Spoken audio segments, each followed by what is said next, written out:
What I wanted to bring to the character was just like this feeling of what it was like to be a 9-year-old in the 80s, and like what were my pop icons, because he and I are the same exact age, both born in '79. I was 9 in 1988, just like him, and I know what those movies meant to me. Everything from Star Wars to Back to the Future and the things in between. The movie, Footloose. The soundtrack was the same for our lives, so I was able to understand what it's like to be a child of the '80s, and imagine what I would be if I were swept away into space and allowed to pursue my alter ego. Guardians is such a fantastic dysfunctional family. Can you walk us through the rest of the Guardians and what each of them kind of bring to the mix?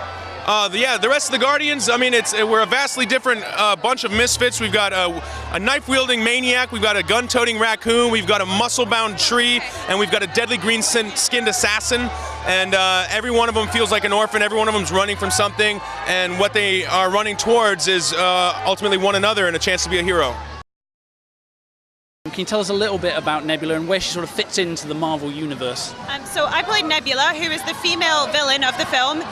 She's basically making life as difficult as possible for the Guardians of the Galaxy.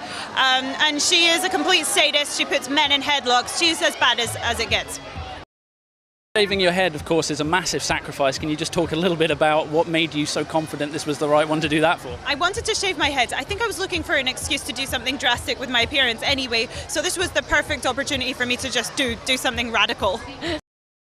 I just wanted to play her as a deadly assassin and a warrior, and all she cares about is strength and killing. She's a killing machine.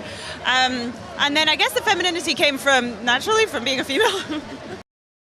It's really fun to have two women in a film having conversations about other things other than men, which is a test that a lot of films fail. So this one definitely, comes up in that. Josh Brolin voicing your slightly sinister adoptive dad. Can you talk a little bit about that? Brolin's my dad. It was really cool. I mean, he did the voice afterwards.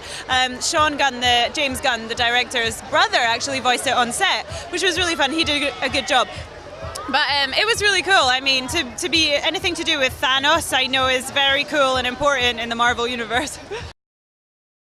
Well, the makeup took about 4 hours a day, but it was, I got really close to my makeup team. It was about five people on my makeup team, and they just kind of, propped me up and worked around me and kind of transformed me every day into Drax. But it was 4 hours, but it kind of just flew by because we were just having fun.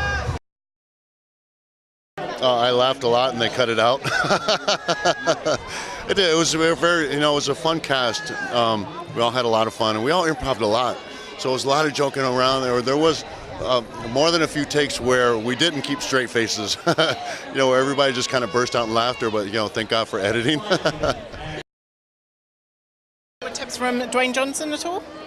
No, I didn't really have contact with him when I left WWE and when moving into films, but I was able to speak to him at this past WrestleMania when we already wrapped on Guardians, and he was actually pretty helpful with some advice he had. Yeah, he just wanted, I was asking him how he balances both, because he still wrestles, still has film, and it's kind of it's a tricky thing to do, because especially like the Marvel universe and the WWE universe are so big.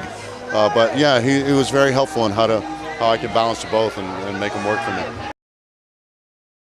I think one of the things that we wanted to capture was just this fun, adventurous tone that we kind of felt was missing from movies for a long time. Where is that thing that we all grew up with in the 80s that was, super adventurous and kind of just exciting and comedic and not taking itself too seriously, but still having real stakes, and not being dark and dreary. One of the things when we cut the very first trailer for the film, we wanted to start with the bong and kind of have that very stark, heavy sci-fi shot, and then undercut it right away, because that's not the film we're making. We're making the fun film, and hopefully audiences walk away from it and they have a good time. I think for us, the idea of finding people that are passionate and have the skill and have what we think is the ability to do it, but have never been given kind of this sort of canvas, is something from the very beginning that we've really gravitated towards at Marvel, because it's easy enough to go out and to say, we'll hire A-list guy number one, and we'll hire A-list writer number one, and we'll hire A-list actor number one, and we'll put them all together, and we won't do a thing, and we'll just see what happens. And I think that a lot of movies are kind of cynical in that way, and you go, oh, where's the fun? Where's the excitement? And there's something great about walking on a line and trying to say, let's take a risk and let's do something out of the box. And I think that's really something we're passionate about, is how do we how do we kind of break the mold? How do we look other places? Like, let's look at every corner and try to find something that hasn't been done yet, and that's really exciting for us. Yeah, I think the film does a really great job with effects. I mean, I think Rocket and Groot are really, really exciting. I think that they really work as characters first and foremost, and that's pretty cool. I think they work as characters first and foremost, and that's really exciting. So it's fun. It's fun times. I think that a story like this has not been told, especially with Marvel characters, ever before, and having the opportunity to go out into the universe and to kind of see the other side of the galaxy and visit all these crazy planets and see all these crazy characters and crazy costumes, but at the same time still ground it with this kid who carries a cassette tape and who is very much grounded in the 1980s on Earth, and he's got all these weird cultural references and he doesn't quite make sense and he's a lot of fun. It's exciting.